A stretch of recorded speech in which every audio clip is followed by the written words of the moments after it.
Okay, folks, section 4.7, solving subtraction equations. Now, yesterday we solved addition equations. Today we're going to solve subtraction equations.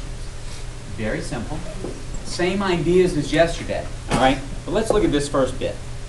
It says to solve a subtraction equation, you add the same number to both sides of the equation so that the variable will be by itself. Remember, when we're solving, we're getting the variable by itself on one side of the equation. All right?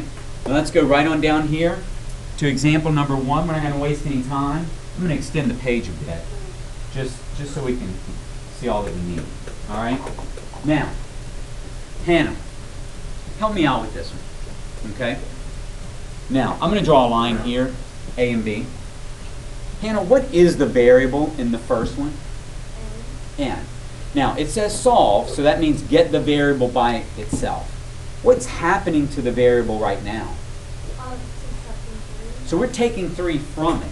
How do we go back to what it was? Okay, so I need to add 3, right?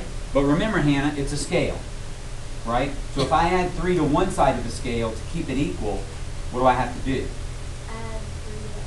Add 3 to the other side, okay? All right. Now, folks, it's very important. I want you to show the way we're changing the equation. Don't just start adding 3 and say, oh, it's this, right? Okay? I want you to do it like we're doing it up here. Now, great job, Hannah. Thank you very much. Moreau. Okay, now, I was just saying, I'm sorry I had to pause that, guys, but Hannah, thank you very much for your help there. Moreau. Now, let's look at the left side of the equation. Whoa, Moreau, we don't want to do that. We want to put that right back where it was. What happens when I combine -3 and +3? They're just going to cancel each other out. And what am I left with on the left side of the equation? 0. Do I need to write 0? What should I write? Just the n, right? Okay.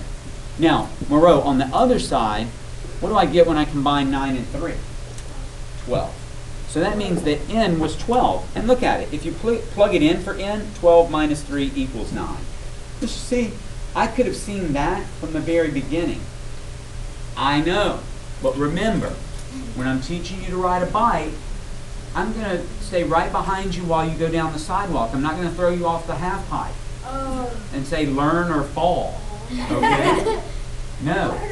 I'm teaching you how to manipulate equations by doing very simple ones first. Okay?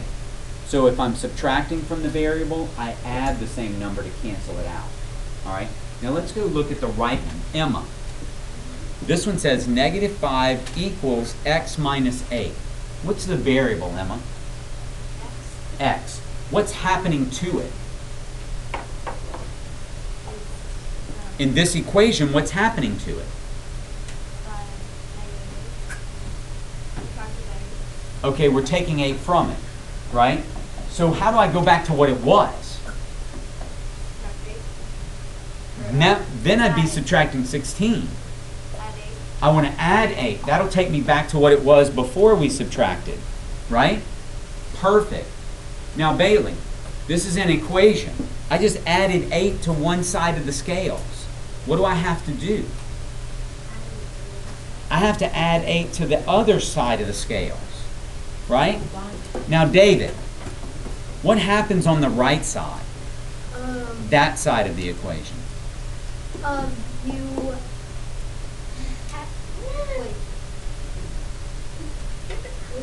The right side. I'm sorry, David, what did you were saying? I combine them together, and when I do that, David, what happens?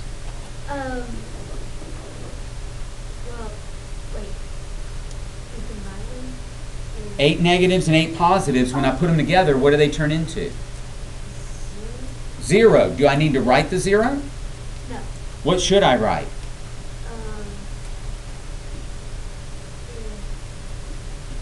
What's left over there, David? X. X. Good, and that's what we wanted. We wanted to get it by itself. But Evan,